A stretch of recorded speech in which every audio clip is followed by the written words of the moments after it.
तुमचं आमचं हक्काचं न्यूज चॅनल म्हणजेच विश्वविशाल न्यूज चॅनल। आजच चॅनलला लाईक करा, शेअर करा आणि सबस्क्राईब करा।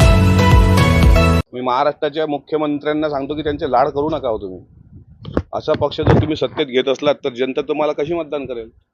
महायुतीमध्ये हे सळके आंबे नको, यांना सोडा मोकाट, यांना मोकाट सोडा आणि यांची अवकात दिसून देईल। यांचा रेल्वेचा इंजिनचा जो धूर निघतो ना, तो धूरही चालला जाईल। त्याच्यामुळे असा पक्ष सत्तेसोबत असणं म्हणजे विनाशकाले विपरीत बुद्धी असेल महायुतीची। राष्ट्रवादी सहभागी होईल असं जर युती माझी विनंती मी पक्ष नेत्यांना करू शकतो। मी माझ्या वरिष्ठ नेते अजितदादांना विनंती केली, मुख्यमंत्र्यांना तुमच्या माध्यमातून विनंती करतोय, गृहमंत्री देवेंद्रजींना विनंती करतोय की या सडक्या पक्षाला घेऊ नका, नाहीतर महायुतीचं भविष्य चांगलं नाही। 2002% ठाम आहे। अमोल मिटकरीची गाडी फोडू शकतात ते, त्यांच्यात दम असेल तर आदित्य ठाकरेला हात लावून दाखवावा, कारण त्याच दिवशी आदित्य ठाकरेंनी त्याला सुपारी बहादरच म्हटलेलं आहे। त्याच्यामुळं आणि तुम्ही गुगलवरही टाका ना थोड्या वेळात सुपारी बहादर, तुम्हाला दिसून जाईल इमेज काय। जो मुलगा गेला तोही बहुजन समाजाचा होता, त्याच्या खांद्यावर बंदूक ठेवून स्वतःच्या राजकीय पोळ्या भाजणाऱ्या अशा नेत्यांच्या पाठीशी पक्षात आपल्या लेकरांना कृपा करून महाराष्ट्रातल्या जनतेने पाठवू नका। ज्यांच्या पक्षाच्या नेत्याकडे राज्याच्या विकासाचं व्हिजन आहे, उदाहरणार्थ तुम्ही थोड्या वेळापूर्वी कळवण सुरगणा या भागात जो अजितदादांचा दौरा आहे त्यांची जर पत्रकार परिषद बघितली असेल, त्यामध्ये अजितदादांनी ज्या योजना अर्थसंकल्पामध्ये मांडल्या, लाडकी बहीण योजना असेल, 3 गॅस सिलेंडरची, शेतकऱ्याच्या कर्जमाफीची, ह्या योजना पुढे घेऊन जाणारा आमचा नेता त्यांच्यासोबतच आम्ही का राहतो? त्याचं कारण हे आहे की आम्हाला कधी कोण्या धर्माचा द्वेष करा असं शिकवलं जात नाही। आम्हाला कधी तुमच्या राजकारणाचा त्यांच्या राजकारणासाठी सोयीचा वापर करा असं शिकवलं जात नाही।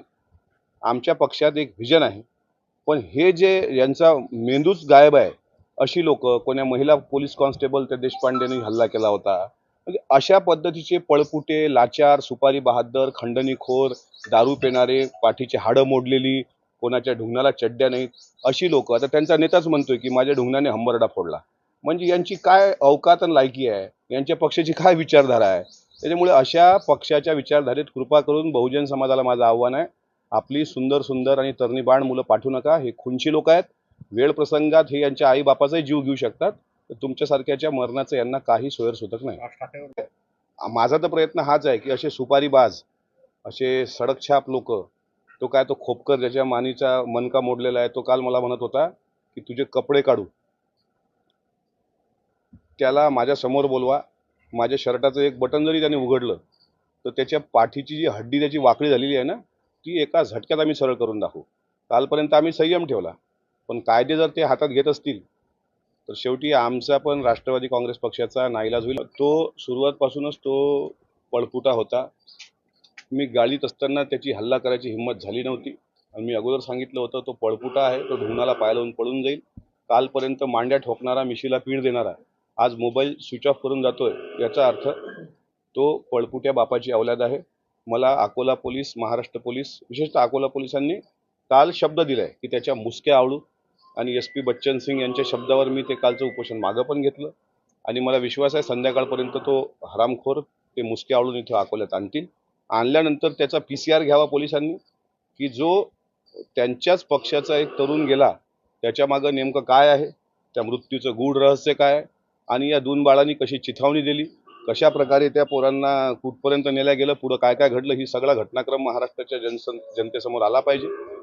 आणि आज मला विश्वास आहे की पोलीस तशा पद्धतीने त्याच्यावर कारवाई करतील। जर पोलिसांनी आजही त्याला मोकाट सोडलं तर आमच्या पुढच्या आंदोलनाची दिशा ठरलेली असेल। त्यांनी चिथावणी दिली नसती तर तो मुलगा आला नसता, कारण काही दिवसानंतर तो राष्ट्रवादी काँग्रेस पक्षामध्ये प्रवेश घेण्याच्या त्याच्या हालचाली सुरू होत्या।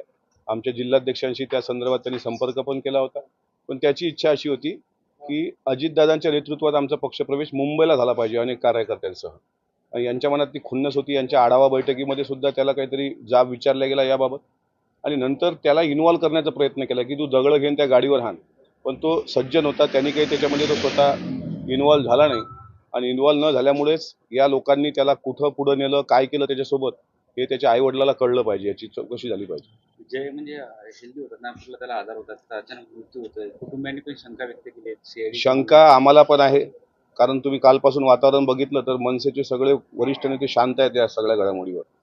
माझी जयच्या परिवाराला आणि त्यांच्या आईवडिलांना विनंती आहे की पोस्टमॉर्टम रिपोर्ट काय येतो, त्याच्यात काय त्याच्या हृदयाला काही इंजुरी वगैरे आहे का, आणि जर आली असेल तर ती किती वाजता झाली, तो कोणासोबत होता, या सगळ्या गोष्टीचं एकदा तुम्ही पोलीस स्टेशनकडे जाऊन त्या बाबतीत मागणी करावी.